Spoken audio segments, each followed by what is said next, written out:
কি ব্যাপার? এতদিন পর আমার চিরশত্রু রুবেল ফোন দিচ্ছে। একটু রুবেলের সাথে কথা বলা নে। হ্যালো, আমার চিরশত্রু রুবেল। মিস্টার রুবেল, কেমন আছেন আপনি?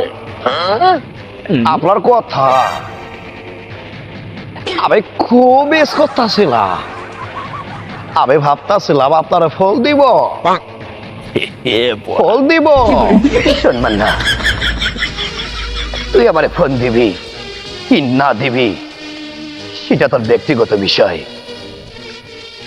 আমি তোকে যা বলার জন্য ফোন দিছি, কারণ আমার হাতে একদমই সময় নেই। তোর সাথে ভক ভক করার সময় আমার নেই। তোকে যা বলছি তাই মন দিয়ে শোন। তোর কাছে যে আমি 10টা টাকা পাবো, সেই টাকাটা দ্রুত দ্রুত বলতে কি জানিস, 2 থেকে 3 দিনের ভিতর আমার টাকাটা ফেরত চাই। তা না হলে তোর যে গাবতলির গরুর হাট, সেটা কিন্তু আমার দখলে নিয়ে চলে আসবো।